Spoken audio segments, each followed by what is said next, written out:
Baik, Assalamualaikum warahmatullahi wabarakatuh. Selamat pagi ya. Jadi kita akan memasuki materi terakhir di kuliah saya, yaitu tentang termoregulasi. Jadi di materi ini kita akan mempelajari atau kita akan sharing mengenai bagaimana cara tubuh kita dalam mengatur suhu sehingga selalu berada dalam keadaan yang normal.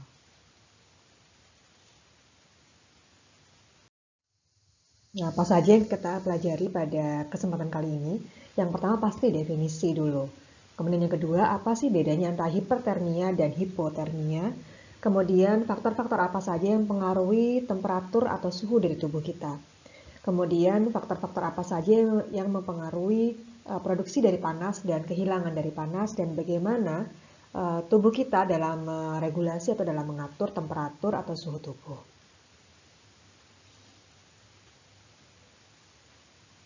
Nggak banyak kok ini materinya, jadi sebenarnya sederhana dan ini sudah kita alami sehari-hari sehingga sebenarnya bukan sesuatu hal yang kompleks. Kita lihat dulu videonya. In this video, we're going to look at thermoregulation, which is the control of our internal body temperature. So we'll cover why we need to regulate our temperature, which part of our brain controls the process, and the particular mechanisms involved in warming us up and cooling us down. As we've seen in other videos, the term homeostasis refers to the process of maintaining a stable internal environment, so stable conditions within our body, because this allows our cells to function properly. One of the most important things our body has to regulate is our temperature, which has to be kept around 37 degrees Celsius all the time. The main reason for this is that 37 degrees is the perfect temperature for our enzymes to function. If we fall below this temperature, their activity slows down, and above this temperature, they start to denature and can't work at all.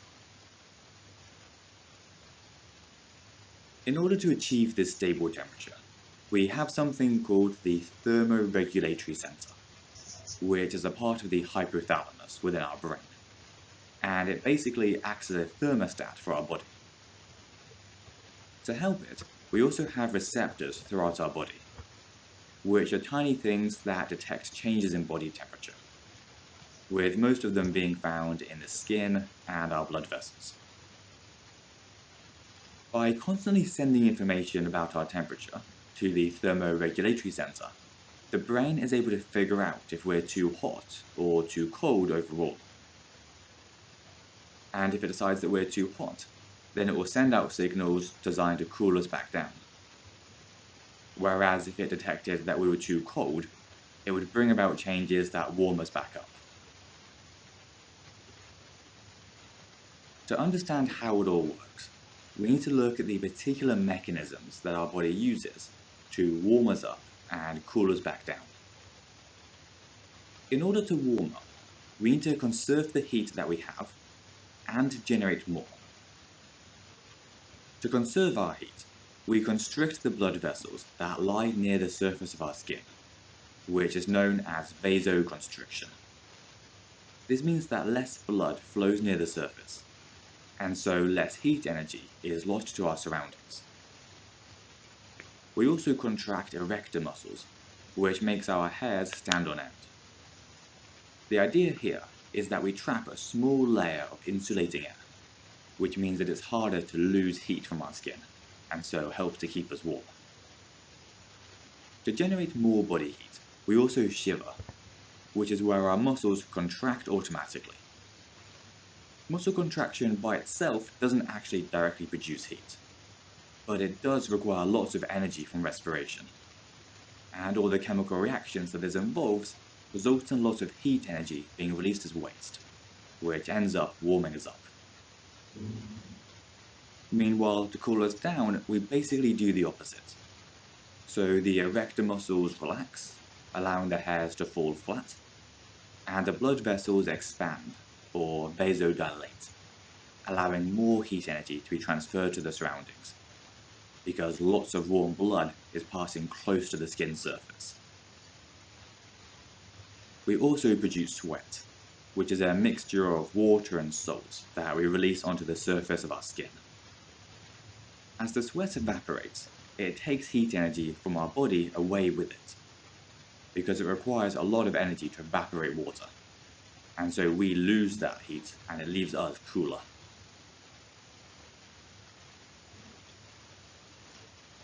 Anyways, that's everything for today's video, so hope you found it useful. If you did, then do give us a like and subscribe, and we'll see you again soon.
Oke, dari video tadi kita bisa mendefinisikan sebenarnya apa sih termoregulasi itu. Jadi termoregulasi itu merupakan suatu proses untuk menjaga temperatur dari pusat tubuh kita sehingga selalu berada dalam range yang optimal secara fisiologis.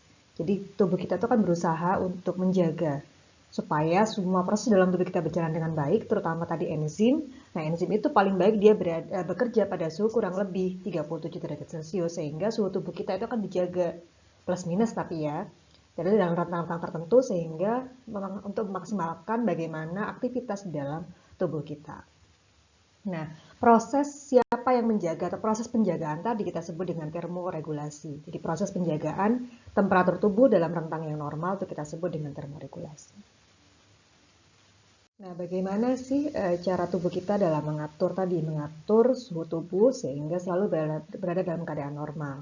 Nah, seperti yang sudah Anda pelajari di 2 minggu sebelumnya, bahwa bagaimana tubuh kita memproses informasi, jadi pasti ada yang namanya afektor, ada yang namanya efektor. Nah, siapa sih afektornya kalau terjadi perubahan pada suhu?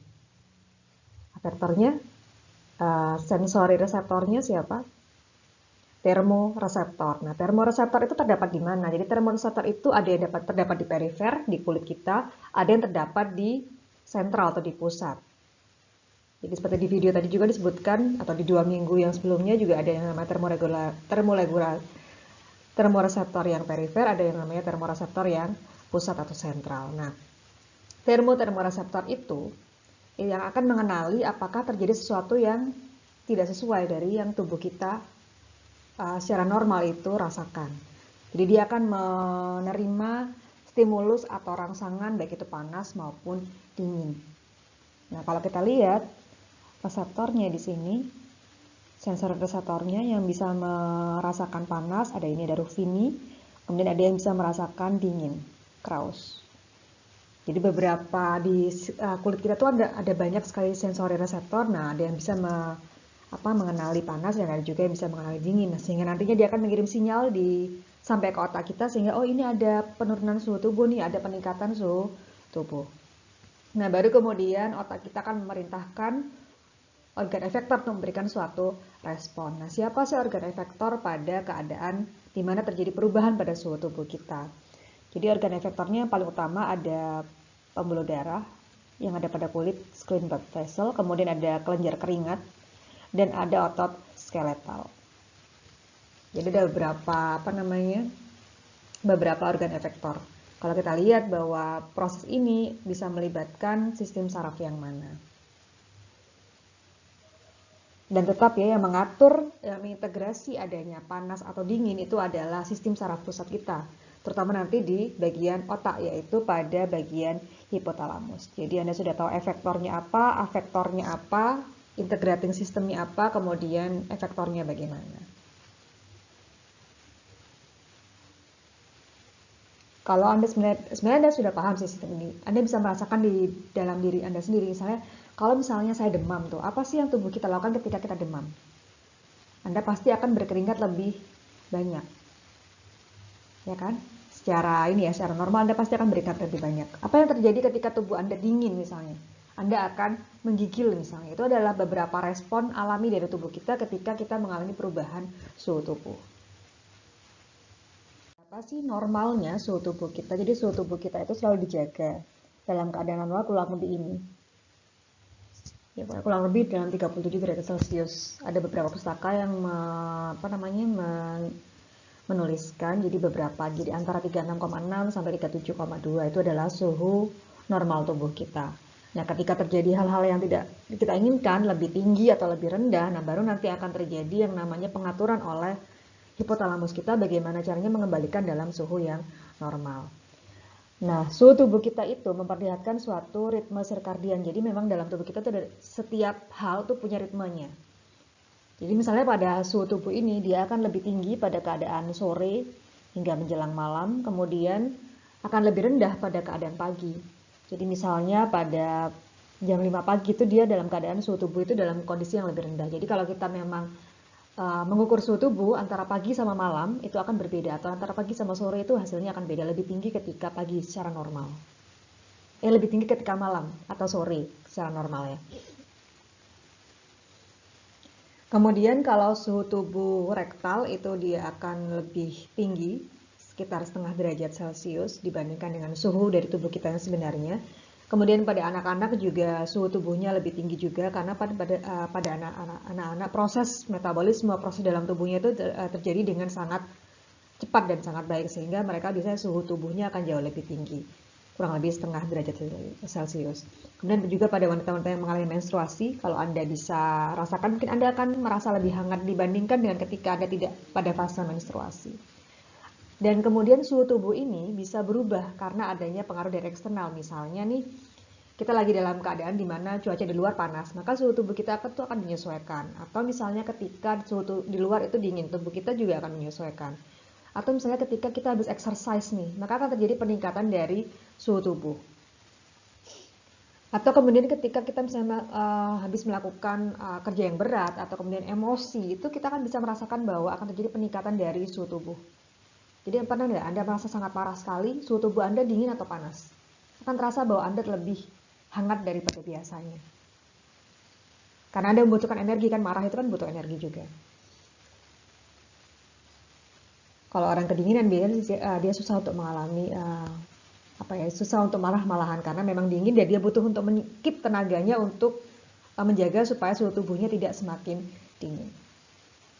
Jadi ini ya, kita bisa melihat bahwa suhu tubuh itu selain diatur di dalam, dia juga bisa dipengaruhi oleh suhu tubuh yang ada di luar, sehingga nanti bisa mempengaruhi berapa suhu tubuh yang ada di dalam tubuh kita. Thermoregulation di sini atau termoregulasi di sini dia akan menyeimbangkan suatu proses yang menyeimbangkan antara produksi panas dan kehilangan dari panas. Sehingga apa? Sehingga dia bisa menjaga suhu tubuh berada dalam kondisi yang normal. Karena pada manusia biasanya suhu tubuh itu relatif konstan tiap harinya. Kurang lebih tadi 36,6 sampai 37,2 atau kurang lebih 36,8 ya. Ada beberapa yang bilang 37 lah pokoknya. Dimana ketika kondisi suhu tubuh tersebut 36,6 sampai 37,2 tadi berarti jumlah produksi panas itu sama dengan jumlah panas yang dikeluarkan sehingga tidak ada perubahan di sana. Akhirnya stabil suhu tubuhnya. Nah, ketika terjadi perubahan pada termoregulasi, maka akan timbul suatu keadaan patofisiologi atau keadaan patologi yang nanti kita kenal dengan hipotermia dan hipotermia.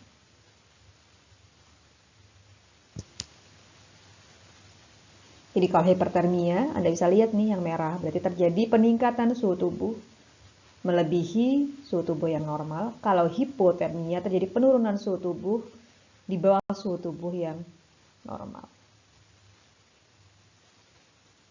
Nah, sekarang kita lihat sebenarnya faktor-faktor apa saja sih yang mempengaruhi produksi dari panas. Jadi panas dalam tubuh kita itu bisa diproduksi karena apa? Yang pertama mungkin karena demam. Jadi karena ada kondisi patologis tertentu sehingga akan terjadi peningkatan produksi panas. Misalnya karena ada infeksi dari bakteri atau infeksi dari virus, Anda bisa lihat bahwa salah satu ciri bahwa orang itu mengalami infeksi dan terjadinya penaikan atau terjadinya peningkatan suhu tubuh. Kemudian terjadi peningkatan aktivitas metabolik misalnya. Jadi misalnya kalau kita lagi makan nih, biasanya akan terjadi peningkatan aktivitas metabolis dalam tubuh kita, metabolisme. Nah, aktivitas metabolisme itu akan menghasilkan energi, ATP. Nah, bisa dia juga akan melepaskan panas. Sehingga akan terjadi peningkatan suhu tubuh. Anda pernah nggak merasa kalau habis makan, Anda akan berkeringat? Ya, jadi berarti ketika kita makan, tubuh kita itu akan melakukan proses metabolisme. Nah, proses metabolisme itu yang menghasilkan panas, sehingga terjadi peningkatan dari suhu tubuh. Dan ketika suhu tubuhnya meningkat, karena tadi terjadinya peningkatan aktivitas metabolisme, maka hipotalamus kita akan berusaha untuk menurunkan suhu tubuh dengan cara merangsang kelenjar keringat untuk mengeluarkan keringat. Atau misalnya aktivitas otot, kita lagi habis lari misalnya, habis dikejar anjing, bisa lari, ataupun ketika kita olahraga, atau misalnya ketika kita olahraga nge-gym misalnya, itu akan terjadi peningkatan aktivitas dari otot, sehingga terjadi peningkatan produksi dari panas. Atau misalnya karena ada rangsangan senyawa kimiawi. Bisa juga dia akan menyebabkan rangsangan pada hipotalamus kita, pada pengatur suhu tubuh itu sehingga terjadi peningkatan suhu tubuh. Misalnya kalau kita mengalami inflamasi atau ketika kita mengalami demam tadi, dia bisa menyebabkan pengeluaran dari senyawa-senyawa kimiawi seperti sitokin dan sebagainya. Nah, sehingga mereka bisa meningkatkan set point dari yang awalnya normal 36,6 sampai 37,2 menjadi lebih tinggi dari itu. Kemudian juga stimulasi dari saraf simpatis. Jadi ini berhubungan. Jadi ini bisa ketika kita mengalami dingin, ketika tubuh kita mengalami dingin saja, tubuh akan menstimulasi saraf simpatis sehingga dia harus melakukan berbagai macam cara supaya terjadi peningkatan produksi panas atau supaya terjadi supaya dia bisa menjaga supaya panas itu tidak keluar lebih banyak lagi.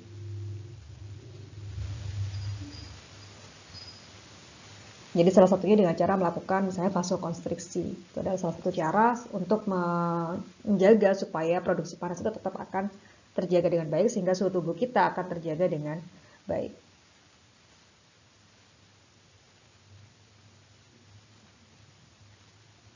Tadi adalah faktor-faktor yang mempengaruhi produksi dari panas. Kalau ini faktor-faktor yang mempengaruhi kehilangan dari panas. Anda mungkin sudah pernah mengenal radiasi, konduksi, dan konveksi. Jadi kalau sama-sama perpindahan panas kan sebenarnya sama-sama perpindahan panas, tapi satunya tanpa perantara, jadi hanya radiasinya saja. Yang keduanya adalah dengan perpindahan perantara, itu konveksi. Yang satunya adalah dengan sentuhan antara dua objek. Jadi misalnya kalau kita menyentuh meja yang dingin, maka suhu tubuh kita juga akan terpengaruhi. Atau kita menyentuh sesuatu yang panas, maka akan terjadi perpindahan dari suhu tubuh juga. Ada juga evaporasi, jadi penguapan dan vasodilatasi tadi ya, sehingga nanti panas yang keluar semakin banyak. Kemudian penurunan dari aktivitas otot itu juga akan menurunkan panas dan meningkatkan respirasi atau pernafasan itu juga akan berefek atau berakibat pada hilangnya panas. Jadi ini ya, harus seimbang. Jadi antara panas yang masuk dan panas yang dikeluarkan. Panas yang masuk bisa dari proses dalam tubuh kita. Jadi misalnya metabolisme itu tadi ya, misalnya respirasi, baik oleh otot kita maupun oleh bagian tubuh yang lainnya. Kemudian panas yang diperoleh dari luar juga, nah itu kan akan masuk. Nah itu bagaimana tubuh kita dalam menyeimbangkan itu. Kalau terlalu panas berarti harus diturunkan, terlalu dingin berarti ditingkatkan. Jadi head input panasnya harus sesuai dengan panas yang keluar juga. Panas keluar itu kan bisa dari lingkungan tadi, juga bisa dari penguapan evaporasi.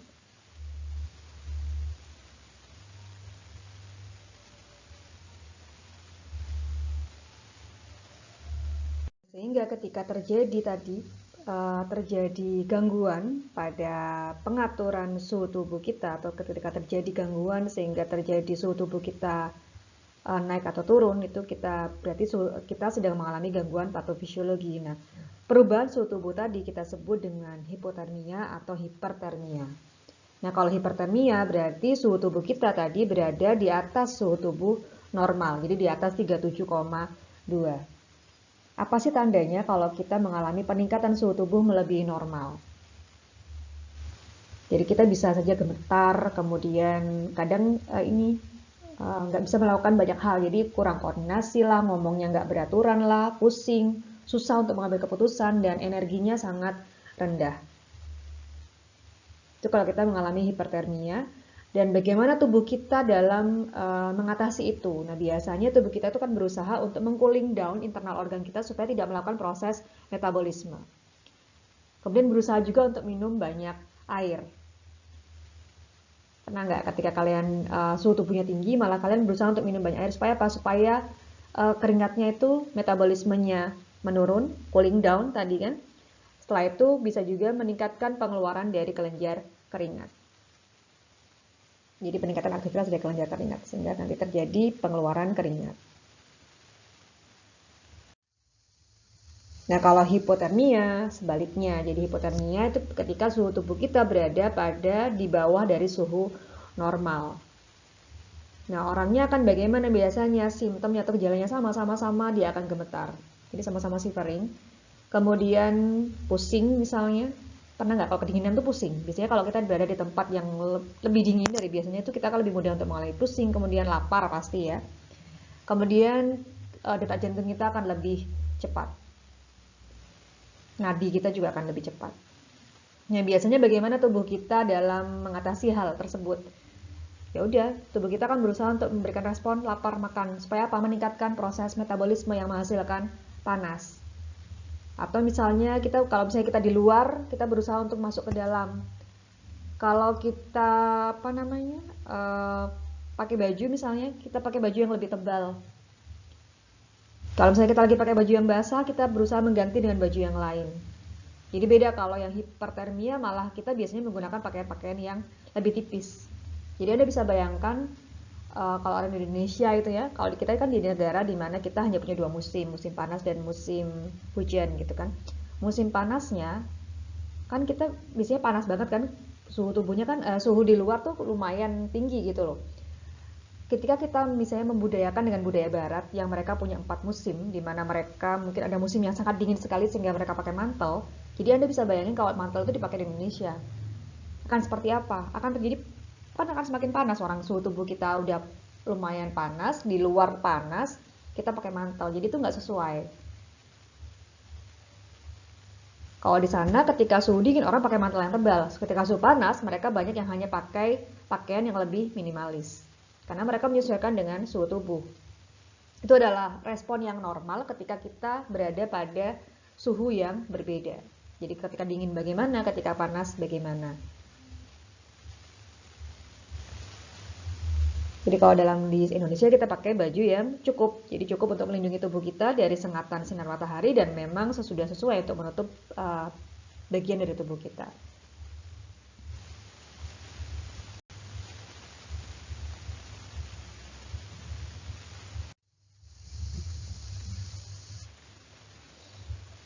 Jadi ini ya, kalau misalnya suhu normal, kemudian hipotermia itu ada hipotermia yang ringan, sedang, dan berat. Jadi kalau ringan itu kurang lebih 32 sampai 35.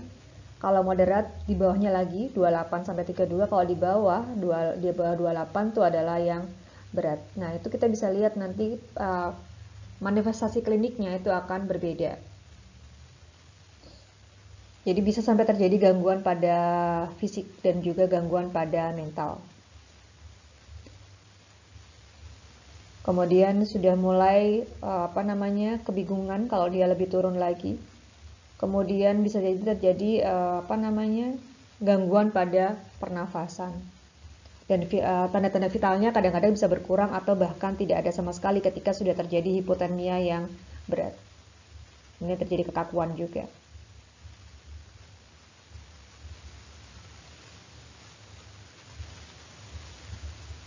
Jadi kalau misalnya tadi terjadi hipertermia, terjadi peningkatan dari suhu tubuh, maka apa sih yang sebenarnya tubuh kita lakukan? Yang pertama adalah meningkatnya aliran darah menuju ke kulit, atau yang kita kenal dengan vasodilatasi. Jadi ketika terjadi peningkatan suhu tubuh, maka aliran darah ke kulit itu akan meningkat. Supaya apa tujuannya? Untuk menjembatani proses penghilangan panas melalui apa? Melalui radiasi, melalui konveksi, konduksi, atau bahkan melalui penguapan atau evaporasi. Nah, proses ini dikontrol oleh sistem saraf otonom. Kemudian yang kedua, laju metabolisme. Jadi ketika terjadi suhu tubuh kita meningkat, hipertermia, maka laju metabolisme itu akan diturunkan. Melalui cara apa? Melalui cara penurunan sekresi dari hormon, yaitu penurunan sekresi dari tiroksin, sehingga laju metabolismenya akan diturunkan pada hampir semua organ dalam tubuh kita. Jadi ketika demam itu pasti akan ada beberapa metabolisme itu akan diturunkan. Sehingga akibatnya ini tidak terlalu banyak panas yang dihasilkan. Sehingga tubuh kita nggak semakin panas. Kemudian yang pasti ini berkeringat. Jadi terjadi aktivasi dari sistem saraf otonomik juga, jadi dari sistem saraf simpatis, sehingga nanti dia akan mengaktifasi kelenjar keringat untuk mengeluarkan keringat. Jadi keringat akan dikeluarkan dari kulit. Nah, keringat yang dikeluarkan tadi dia akan melepaskan panas kan. Kemudian respon perilaku dari seseorang ketika dia kepanasan. Ketika suhu tubuhnya meningkat, pasti dia tidak akan menurunkan aktivitas. Kemudian misalnya menggunakan baju yang tidak terlalu banyak, jadi nggak double gitu misalnya. Double-nya wajar lah ya. Atau kemudian menggunakan pendingin ruangan. Jadi itu ada beberapa aktivitas yang bisa kita kontrol. Jadi kalau behavioral response ini respon-respon yang bisa kita kontrol. Tapi kalau yang tadi aliran darah, vasodilatasi, kemudian laju metabolisme, berkeringat itu adalah hal-hal yang tidak bisa kita kendalikan. Yang tidak bisa kita sadari pasti otomatis dari tubuh kita. Tapi kalau behavioral response itu dari kita. Kita bisa mengendalikan. Misalnya kalau misalnya waktu itu kita lagi nge-gym, oh kok sudah terlalu panas nih, dihentikan gymnya. Atau misalnya kita demam, biasanya orang-orang yang demam tuh nggak akan terlalu melakukan aktivitas yang terlalu banyak. Dia akan berusaha menahan diri untuk tidak melakukan banyak aktivitas. Dia akan berusaha untuk mendinginkan kan pasti pakai AC lah atau dibuka lah jendelanya atau nggak pakai jaket misalnya. Jadi hal-hal seperti itu. Kalau kita kadang pakai jaket kenapa? Karena takut kepanasan, takut hitam misalnya. Padahal itu sebenarnya ketika kita pakai jaket berarti kita menghalangi panas itu keluar, walaupun ada jaket-jaket khusus yang bisa digunakan oleh para atlet ketika mereka berolahraga. Tapi mereka bahan jaketnya itu pasti akan berbeda.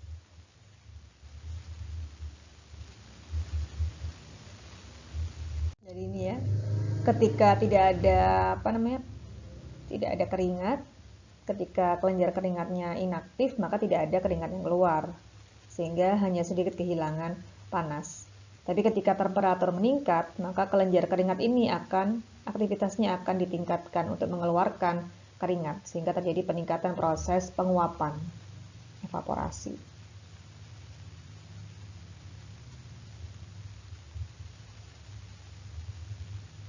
Bagaimana ketika terjadi hipotermia atau ketika suhu tubuh kita berada di bawah suhu tubuh normal? Maka jadi kita akan melakukan aktivitas yang sebaliknya dari yang tadi ketika suhu tubuh kita naik. Jadi kalau tadi terjadi vasodilatasi, yang sekarang terjadi vasokonstriksi. Jadi penurunan aliran darah menuju ke kulit. Kemudian yang dikontrol oleh sistem saraf tadi, simpatis parasimpatis ya, vasokonstriksi jadi orang saraf otonomik. Begitu juga perubahan pada laju metabolisme yang juga diatur oleh sistem saraf simpatis dan parasimpatis. Jadi diatur oleh ini sehingga nanti terjadi laju metabolisme itu ketika suhu tubuhnya rendah, maka laju metabolisme itu akan ditingkatkan supaya meningkatkan pembentukan dari panas atau produksi dari panas. Nah, setelah itu shivering, jadi terjadinya aktivitas dari otot skeletal sehingga kita akan gemetar. Kemudian respon behavior, jadi respon perilaku kita. Jadi kalau kita kedinginan, apa sih yang kita lakukan? Iya, misalnya pakai jaket, pakai selimut. Kemudian berusaha untuk menambahkan pemanas di ruangan. Jadi kalau Anda misalnya lihat-lihat film, mereka biasanya punya tungku api di ruangannya untuk ketika pada saat keadaan dingin. Atau kalau misalnya ada dingin, ada hot pack. Dulu pernah kalau misalnya Anda pergi ke negara yang dingin, tuh ada hot pack yang bisa kita pegang di tangan, kita taruh di bagian-bagian tubuh kita yang merasa dingin. Karena kadang suhunya kan di bawah suhu yang normal. Bahkan suhunya bisa minus, apalagi kalau sudah musim dingin.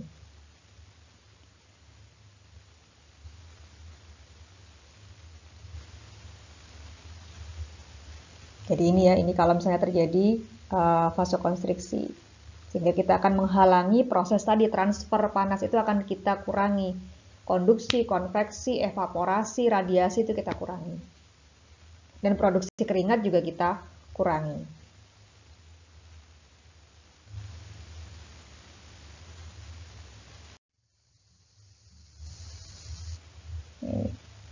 Bagaimana cara menurunkan laju metabolisme? Jadi melalui beberapa cara. Jadi yang pertama adalah hipotalamus.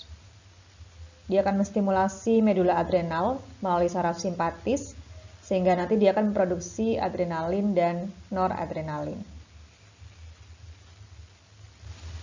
Nanti dia akan meningkatkan metabolisme seluler, sehingga terjadi peningkatan produksi dari panas. Jadi kalau tadi ketika kita panas, hipertermia, orang tidak akan meningkatkan laju metabolisme. Tapi ketika hipotermia, laju metabolisme akan ditingkatkan. Sehingga terjadi peningkatan produksi dari panas.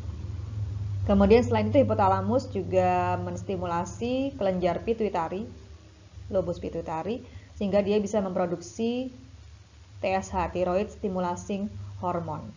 TSH ini akan bekerja pada kelenjar tiroid, melepaskan tiroksin. Kalau tadi kan dihambat produksi tiroksinnya. Kalau ini dia ditingkatkan produksi tiroksinnya, sehingga dia meningkatkan laju metabolisme. Jadi peningkatan laju metabolisme itu diatur oleh hipotalamus. Satunya oleh medula adrenal, yang satunya akan menstimulasi kelenjar tiroid. Jadi memproduksi tiroksin, satunya memproduksi adrenalin dan noradrenalin.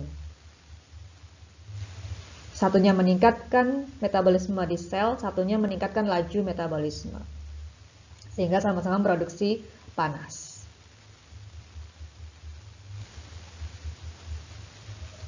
Nah, jadi ini kalau misalnya yang berikutnya ya tadi shivering, jadi gemetaran. Jadi gemetaran itu sebenarnya merupakan suatu peningkatan tonus dari otot skeletal kita. Jadi kalau kita lihat bahwa ketika terjadi perubahan suhu tubuh itu tidak hanya menstimulasi sistem saraf yang otonomik, tapi juga sistem saraf yang somatik. Jadi dia akan meningkatkan tonus dari otot skeletal sehingga ritmenya akan menjadi lebih cepat per second sampai 10 sampai 20 per second, sehingga akan muncul sebagai gejala yang kita sebut dengan gemetar tadi. Tujuannya apa? Untuk meningkatkan produksi panas. Nah, kemudian behavior respon pasti kita akan berubah perilaku kita, misalnya ya tadi menggunakan pemanas misalnya, atau memakai baju yang lebih tebal atau berkerumun, jadi supaya terjadi hantaran panas, jadi supaya lebih hangat tuh kita akan berkerumun. Kemudian piloereksi. Jadi kalau Anda lihat ketika ketika kita mengalami kedinginan tuh biasanya bulu di kulit kita ini akan berdiri tegak, yang kita sebut dengan piloereksi. Itu tanda kalau kita lagi dalam keadaan dingin.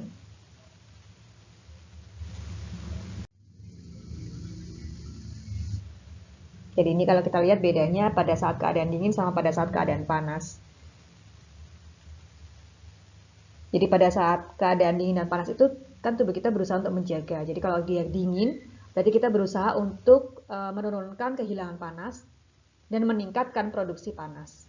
Jadi produksinya ditingkatkan, kehilangannya diturunkan. Tapi kalau dalam keadaan panas, kehilangannya ditingkatkan, produksinya diturunkan. Bagaimana cara kita menurunkan hilangnya panas? Dengan cara tadi vasokonstriksi.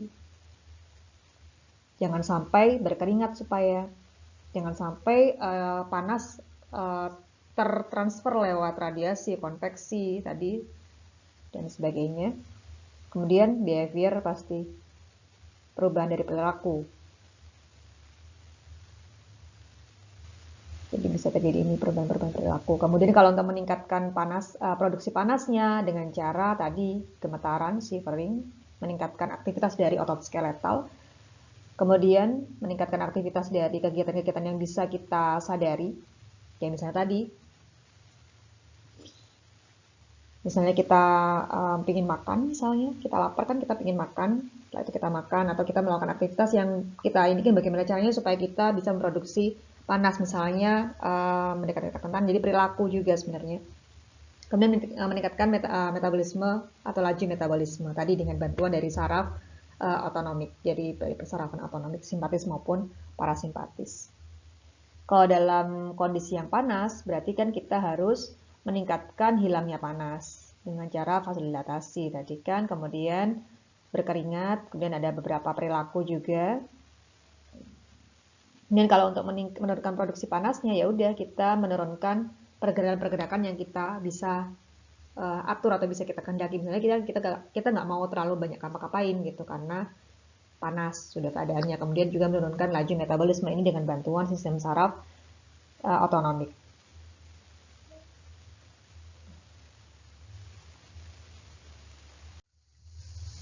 Oke, nah kalau kita rangkum, kita resumekan akan seperti ini.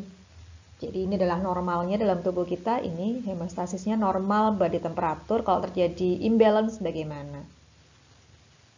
Ini kalau terjadi naik, jadi ketika suhu tubuhnya naik, nah Anda nanti bisa melihat bagaimana sih ketika suhu tubuh naik itu apa yang dilakukan. Jadi ketika terjadi peningkatan dari temperatur suhu badan, maka dia akan mengaktifasi termostat. pengatur suhu yang ada di hipotalamus kita. Apa yang terjadi ketika hipotalamus diaktifasi? Maka akan terjadi ini, dia akan meminta untuk melakukan vasodilatasi. Dia akan meminta kelenjar keringat untuk meningkatkan pengeluaran dari keringat, sehingga terjadi penurunan dari suhu tubuh. Kalau suhu tubuhnya turun, sama dia juga akan mengaktifasi atau menstimulasi set point atau termostat tadi yang di hipotalamus. Akibatnya bagaimana? Vasokonstriksi. Peningkatan aktivitas dari otot skeletal, shivering. Kemudian juga tadi menghambat peningkatan aktivitas dari laju metabolisme dengan bantuan sistem saraf otonomik. Jadi ada beberapa part yang akan berhubungan, yang akan saling bekerja ketika terjadi demam ataupun ketika terjadi hipertermia dan ketika terjadi hipotermia. Jadi di sana ada kerja dari pembuluh darah akan bagaimana, pembuluh darah di sekitar terutama yang menuju ke kulit, kemudian setelah itu kerja dari otot skeletal, kerja dari kelenjar keringat, kerja dari tadi beberapa hormon. Jadi ada hormon-hormon tertentu tadi yang dikeluarkan untuk mempengaruhi laju metabolisme. Kemudian ada behaviornya. Jadi bagaimana perilaku kita ketika kita mengalami hipo maupun hipertermia.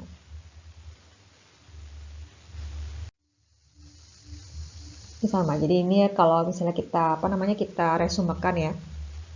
Jadi ada gerakan-gerakan yang bisa, respon-respon yang bisa kita kehendaki atau bisa kita atur, ada respon-respon yang tidak bisa kita atur. Nah, respon-respon yang nggak bisa kita atur itu dipengaruhi oleh sistem saraf yang otonomik, simpatis, dan parasimpatis. Jadi ini kalau misalnya suhu tubuhnya tinggi. Jadi kalau suhu tubuhnya tinggi, maka kita akan berusaha untuk memberikan aktivitas cooling mechanism. Parasimpatis misalnya ini teraktivasi berkeringat. Kemudian simpatisnya, sistem saraf simpatisnya akan terhambat, jadi parasimpatisnya akan beraksi ya, terjadi vasodilatasi, dan terjadi penurunan metabolisme, laju metabolisme. Itu ketika kita mengalami panas. Kemudian ada respon-respon yang bisa kita kendalikan atau bisa kita sadari.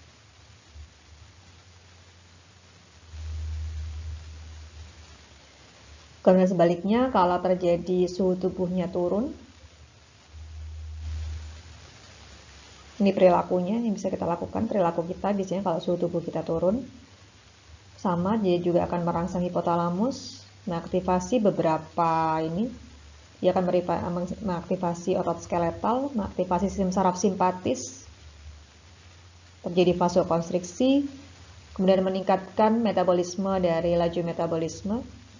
Kemudian juga karena terjadi peningkatan ini aktivitas dari hormon tiroid tadi, TSH, stimulating hormon, terjadi peningkatan aktivitas dari tiroksin.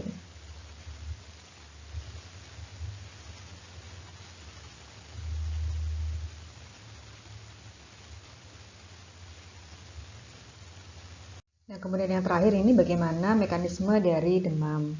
Jadi sebenarnya demam itu kan bisa terjadi karena berbagai macam hal. Bisa terutama karena adanya infeksi, bisa jadi karena infeksi, atau bisa terjadi karena ada toksin misalnya, atau terjadi karena adanya luka atau injuri, atau terjadi karena inflamasi. Dimana biasanya ini melibatkan aktivitas dari sistem imun. Terjadi peningkatan produksi dari beberapa macam sitokin. Mungkin Anda pernah dengar interleukin 1, interleukin 2, atau mungkin tumor necrosis factor, TNF, atau mungkin pernah mendengar interferon. Jadi ketika beberapa sitokin itu meningkat pada saat terjadi infeksi, karena ada toksin, atau karena ada luka atau inflamasi, maka dia akan merangsang aktivitas dari leukosit. Di mana leukosit ini nanti akan memproduksi lagi sitokin yang sifatnya sitokin pirogenik. Jadi memproduksi lagi sitokin, nanti sitokin ini dia akan menyebabkan atau merangsang endotel dari hipotalamus memproduksi prostaglandin. Nanti prostaglandin inilah, PGE2 atau prostaglandin inilah yang akan menstimulasi set point dari hipotalamus. Jadi menstimulasi termostat di hipotalamus yang menunjukkan bahwa oh ini terjadi demam, sehingga nanti tubuh akan memberikan, hipotalamus akan memberikan perintah untuk bagaimana caranya menurunkan suhu tubuh. Nah, beberapa obat yang bisa kita gunakan di lapangan atau di klinis ya, di masyarakat sebagai penurun demam atau kita menyebutnya antipiretik, itu contohnya adalah paracetamol atau acetaminophen, atau mungkin Anda pernah dengar ibuprofen. Itu adalah beberapa obat yang bisa kita gunakan untuk menurunkan demam. Dengan cara apa? Dengan cara menghambat produksi dari prostaglandin supaya nanti tidak terjadi peningkatan atau tidak terjadi aktivasi dari set point atau termostat di hipotalamus, sehingga nggak terjadi demam. Jadi sebenarnya demam ini merupakan suatu pertanda juga kalau ada sesuatu asing yang masuk ke dalam tubuh kita. Makanya kenapa kadang kalau misalnya kita divaksin, anak kecil misalnya dikasih vaksin, nah dia mungkin ada respon peningkatan suhu tubuh karena ada sesuatu yang asing yang dimasukkan, walaupun sebenarnya itu adalah virus yang mungkin sudah dilemahkan atau sudah dimatikan.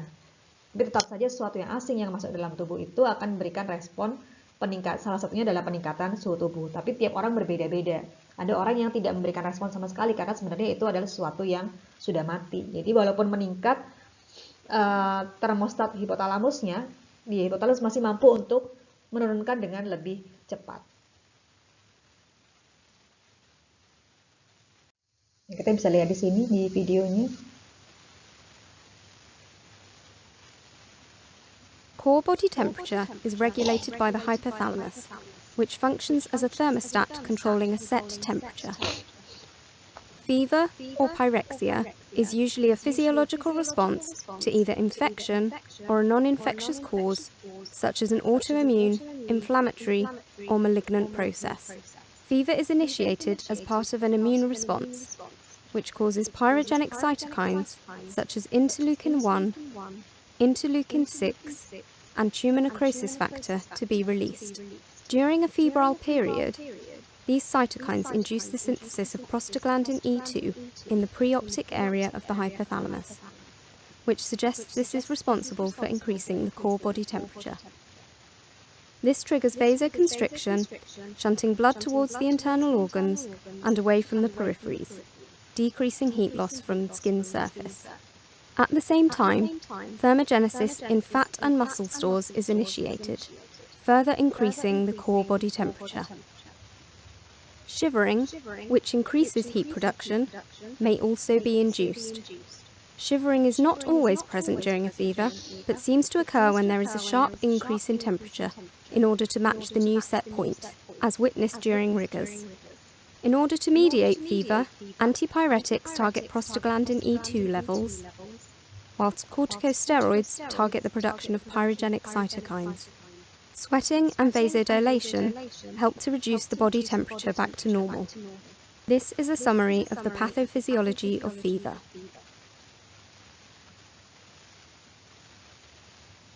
Jadi dari sini ya kita bisa tahu bahwa sebenarnya bagaimana sih demam itu bisa terjadi dan beberapa obat yang digunakan untuk mengatasi demam. Jadi ada obat-obat yang dia bekerja pada penghambatan produksi dari prostaglandin. Ada obat-obat yang bekerja pada penghambatan pembentukan dari sitokin pirogenik tadi, sehingga bisa menghambat peningkatan suhu tubuh karena peningkatan aktivitas dari termostat tadi.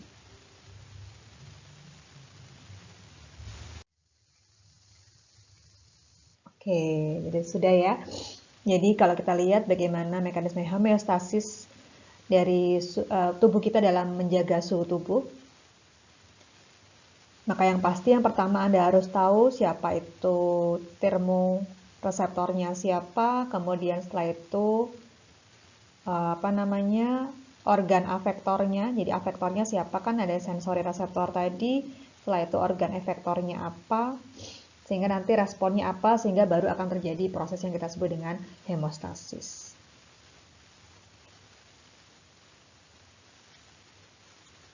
Jadi pasti ada stimulus dulu, stimulus di sensor, kemudian central control, baru setelah itu respon di organ efektor.